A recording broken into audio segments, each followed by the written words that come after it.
Hey, welcome back, knife nerds and everyday care people. It's your boy, the Big Canucker, and we have got ourselves not really a review, just kind of a little bit of a first impressions.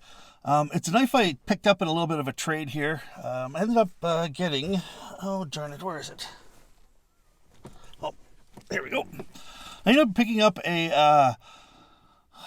trading away a knife there, and I picked up two ZT knives. One was an 0450 CF, and I ended up trading that for this. This here happens to be the Kizer John Gray GPB1, which is the John Gray Pocket Brute version 1, I guess is what it's called. And it's actually modeled after a custom knife that he has called the Thuck, which stands for another acronym. Let's see if the old memory can tell me what it is. Thuck is Tactical Hunting Utility Combat Knife. And by the way, this big beast that's beside me is my dog named Buddy. And he is, just in case you're wondering, he's a cross between a boxer and a Tennessee Treehound. A lot of people say he looks like a Mastiff, but he's not. He's just a big, sweet dog with a monster tongue, and I ended up taking him for a little bit of a run now. And the reason we're out of the house here is my wife ended up getting really,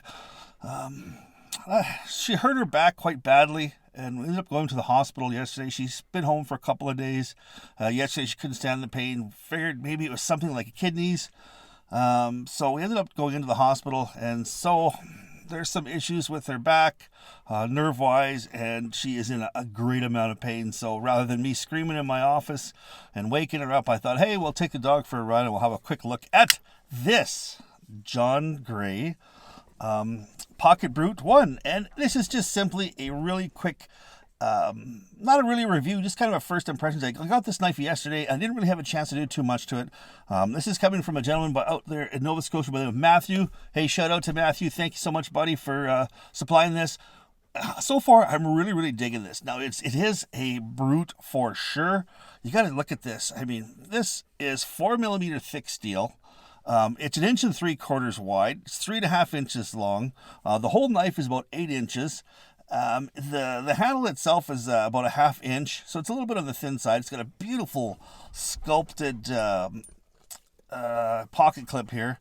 And the thing is, I gotta say, it's like almost 7 ounces in weight, but it doesn't carry like that. I'm really surprised. I mean, I carried it in a pair of shorts for a little bit yesterday, and now I've got it here in just a pair of jeans, and it's really quite carries, so far, it's carrying really nicely in my pocket. Now, I haven't really done a whole lot with it, but it came not really that sharp, but I think that's a factory edge because Matthew was telling me that he hasn't done much to it. Cut a couple of cardboard boxes maybe and open up a few letters with it, but I mean, I wasn't too super impressed with Kizer sharpen on there, so I'm going to put it on my KME and I'm going to put a razor edge on there. I'll probably leave it on the same degree. It looks like it's probably, 18 degrees if I had to guess. One of the reasons that really drew this knife to me is the fact that it's so close to the original custom knife. I heard that Kizer does a really great job with their fit and finish, and so far it has been absolutely awesome.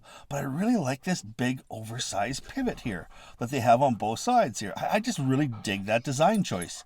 Now, the fact that this here you've got a cross hatch here is not really indicative of a Phillips. I guess maybe a Phillips might fit, but it's more of, if you're going to be doing some adjustments on your pivot, it's really easy to do it with like a coin, a nickel, a dime, a quarter, stuff like that. Here in Canada, maybe a loonie, and it'll just allow you to do that. Now, so far, it's been fitting in my hand really beautifully. I mean, I've got a really big hands, and this is a really big knife that goes in with it. And I'm really impressed with how well this design fits my hand, fits my lifestyle, and I just like the looks of it. I'm really impressed with the looks of it. I think it's a great looking knife. Now, you can see that it's got the thumb studs are these ramped thumb studs, and they are rather than having a stop pin in the back of the knife, the thumb studs here, they are what prevents the knife from traveling. It's the knife's travel stop, and it's because I look at this knife and sometimes I think, wow, man, this just begs having a spidey hole in it. Would I think, really set this knife off and make it so much more usable too as well. But you need to do something with these thumb studs. They are part of the stopping mechanism. So you'd have to build something internal or keep them on there too as well. To have both. I know there's some people who hate it, some people love it, but I just think that this knife really would look good with a Spidey hole on it there. Maybe John Gray and Spyderco could get together. Wink, wink, wink, wink. Hopefully there, Mr. Sal Glasser, if you want to get in touch with Mr. John Gray, I would love to see this with a Spidey hole version of this knife. Awesome. So far, I'm really impressed with this. Now, this knife has been around for a little bit of a time. There are still ones that are out there available, but we'll be going over that more when I do the full review. For now, I just want to kind of give you first impressions. I'm really impressed with this. It's so much nicer that it's got the old patented Big Canucker leathered lanyard on it. I just love it, lanyard holes. I love the lanyard holes. So, I just wanted to quickly stop and say hello.